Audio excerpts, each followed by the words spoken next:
पति के एक्सीडेंट के बाद मैं काफी अकेली पड़ गई थी। वो पूरा दिन एक कमरे में ही पड़े रहते थे और ढंग से चल भी नहीं पाते थे। ऐसे में मेरी जिंदगी एक वीरान रेगिस्तान बन चुकी थी, जहाँ सदियों से बारिश नहीं हुई थी। एक दिन मेरे एक रिश्तेदार का बेटा चिराग हमारे घर रहने आया।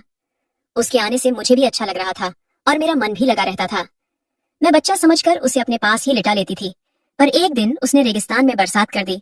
और हेलो दोस्तों, आज की इस रोमांचक कहानी में आप सबका स्वागत है। मेरा नाम शिखा है। 1 महीने पहले मेरे पति राजन का एक्सीडेंट हो गया था और उस एक्सीडेंट में उन्हें काफी गंभीर चोटें आई थीं। पति की चोट के बाद मैं एकदम अकेली पड़ गई थी। वह पूरा दिन एक कमरे में ही पड़े रहते थे और चलने फिरने में भी असमर्थ थे। एक दिन मैं घर में बैठी थी, तभी दरवाजे की घंटी बजी तो मैंने दौड़कर दरवाजा खोला। मेरे सामने लगभग 18 से 20 साल का एक नवयुवक खड़ा था। उसने वहीं खड़े खड़े दरवाजे के बाहर से ही अपना परिचय दिया। वो बोला, भाभी जी, मेरा नाम चिराग है। मैं प्रकाश जी का बेटा हूँ। शायद पापा ने आपको मैसेज भेजा होगा। मुझे तुरंत प्रकाश जी का वो मैसेज याद आया। मैंने उससे कहा, हाँ आओ, अंदर आ जाओ। और इतना कहकर मैंने दरवाजे पर जगह बना दी। चिराग संकोच करता हुआ अंदर आ गया। वो बोला, भाभी जी, मैं आज ही यहाँ आया हूँ। आपको तकरीबन 8 साल पहले देखा था, तब मैं स्कूल में पढ़ रहा था। आपकी शादी का कार्ड हमारे घर आया था, तब मेरे हाई स्कूल के एग्जाम थे, इसलिए आपके विवाह में शामिल नहीं हो पाया था। मैं यहाँ कॉलेज की पढ़ाई के लिए आया हूँ और ये लीजिए, पापा ने यह सामान आपके लिए भेजा है। और इतना कहकर उसने मुझे एक बैग पकड़ा दिया। बैग से बगीचे के ताजा फलों, सब्जियों और अचार वगैरह की बड़ी ही अच्छी खुशबू आ रही थी। मैंने खूब खुशी से आभार जताकर बैग ले लिया और उसको चाय नाश्ता वगैरह दिया। इसी बीच मैंने जोर देकर उससे कहा, तुम यहीं पर रहो। मैं तुम्हारे पापा को कह चुकी हूँ कि तुम्हें सब कुछ तैयार मिल जाएगा। तुम बस अपनी पढ़ाई लिखाई पर ध्यान देना। चिराग यह सुनकर बस एक बार में ही मान गया, मानो इसी बात को सुनने के लिए बेचैन था। वह उठा और जल्दी से अपना सारा सामान जो उसने बाहर रखा था झट से अंदर ले आया।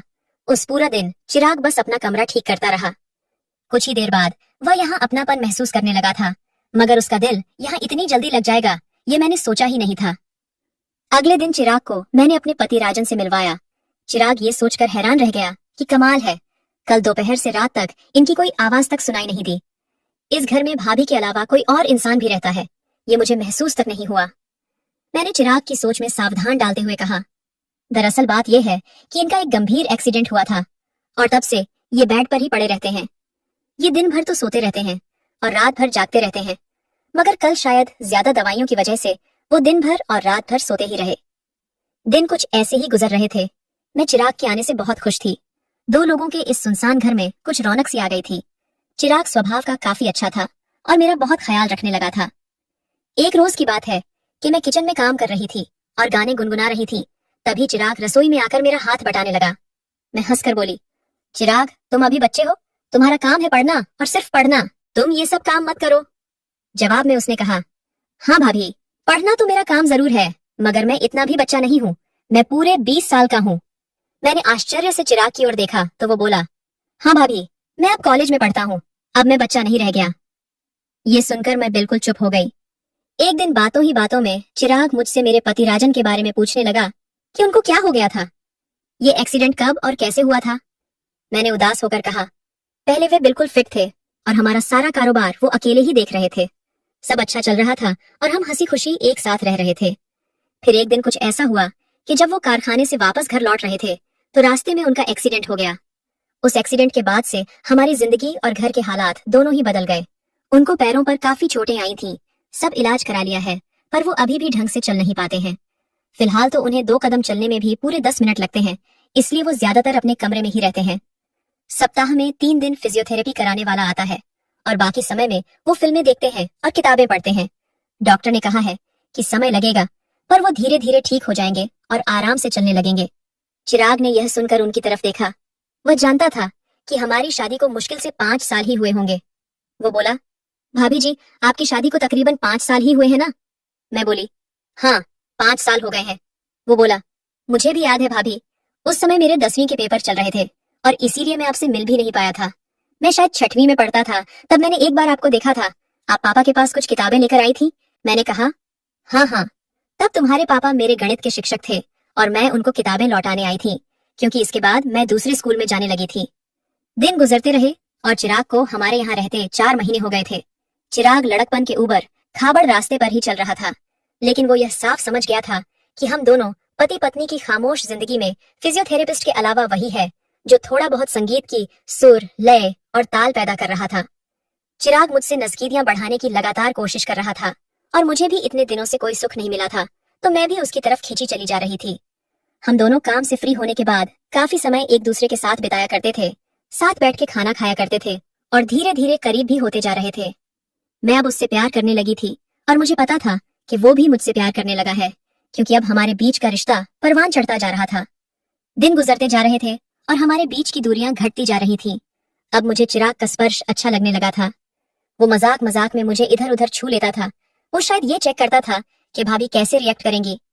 कभी कभी अपने पति के बारे में सोचकर मैं काफी उदास हो जाती थी और मेरी आंखें नम हो जाती थीं। ऐसे में चिराग ही मुझे संभालता था और मुझे गले लगा लेता था। हम दोनों अब साथ ही लेटने लग गए थे और एक दूसरे में गुम हो चुके थे। एक रोज की बात है, चिराग आज बिल्कुल ही फुर्सत में था, इसलिए वह गीत गुनगुनाता हुआ रसोई में आया और झट से मेरी दोनों आंखें बंद करके मेरे कानों में अपना मुंह लगाकर बोला, शिखा भाभी, आज मैं आपका सारा काम कर दूंगा। आप इधर आओ और आराम से बैठो। वो हौले हौले मेरे मुलायम, धुले, गीले और खुशबूदार बालों को लगभग सूंघता हुआ मुझको एक कुर्सी पर बैठाने लगा।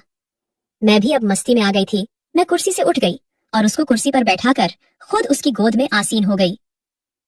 हम दोनों कुछ पल ऐसे ही रहे, ना हिले डुले और ना ही कुछ बोले, बस चुपचाप एक दूसरे को महसूस करते रहे। अभी 2 मिनट बीते होंगे कि कहीं से कुछ खांसने की आवाज आई तो हम दोनों चौंक गए और घबराकर मैंने चिराग को अपने आप से तुरंत अलग किया।